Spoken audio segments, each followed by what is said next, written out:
Donc, bonjour et bienvenue à tous. Et donc, avant de commencer, on va avoir besoin de vous prévenir que le webinaire il va être enregistré. Et donc, si vous ne souhaitez pas apparaître sur la vidéo, il suffira de ne pas activer votre caméra ou votre micro.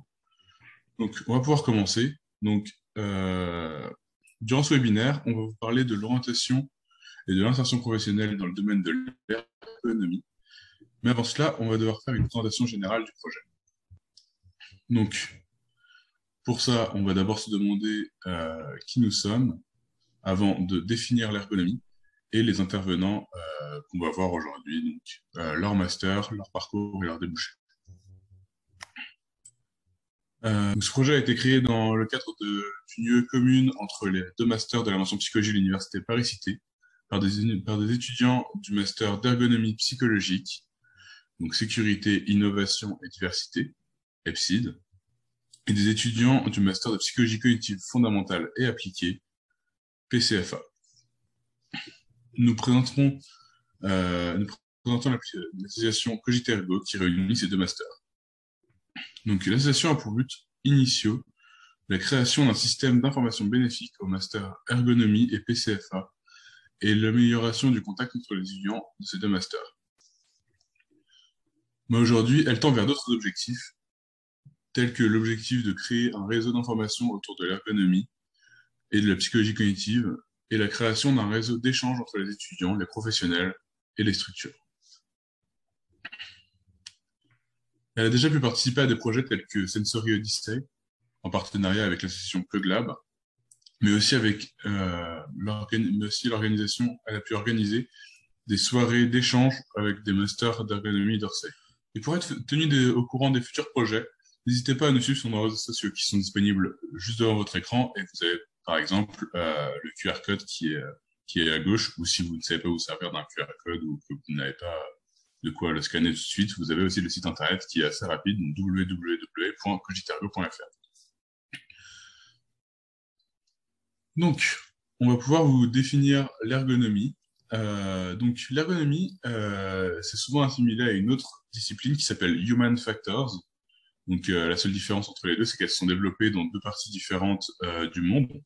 Donc, l'ergonomie, notamment en France, et Human Factors dans le nord de l'Amérique. Et donc, ces disciplines, c'est l'étude des interactions entre les hommes et les systèmes. Donc, les systèmes vus de manière très, très générale. Donc, ça peut être le travail, une machine, une salle. Et donc, le but d'un ergonome, c'est de faire en sorte que les systèmes soient adaptés aux humains et à leur diversité plutôt que ce soit les humains qui s'adaptent au système. Par exemple, on va pouvoir adapter un logiciel au malvoyant pour le rendre plus intuitif à utiliser. Donc, vous imaginez que un malvoyant va avoir des problématiques telles que l'écriture qui est trop petite, ou alors le fait que tout ne soit pas adapté pour cette personne. Mais par exemple, c'est possible de faire des écritures plus grandes, de faire en sorte qu'il y ait un code couleur. Voilà, quoi. Il y a beaucoup de choses qui sont possibles à améliorer.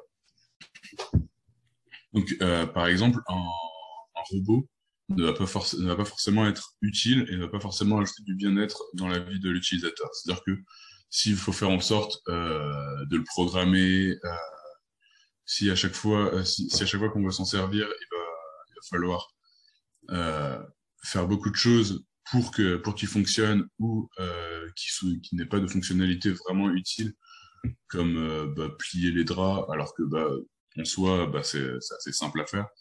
Et nous, en tant qu'ergonome, on va faire en sorte qu'il ait des fonctionnalités qui soient utiles et qui améliorent vraiment la qualité de vie de la personne.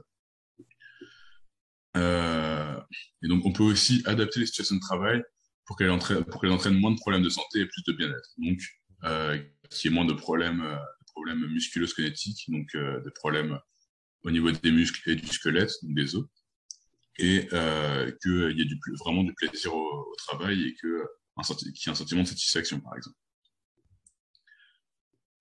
Donc, on va pouvoir enchaîner avec la présentation des intervenants. Donc, il y aura plusieurs intervenants venant de plusieurs masters de France. Et ces intervenants vont vous présenter leur parcours ainsi que leur activité professionnelle actuelle. Vous avez pu voir notre liste sur les réseaux. Et voilà, elle est juste ici.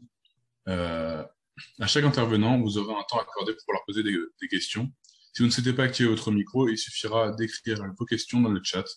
On les lira à l'oral.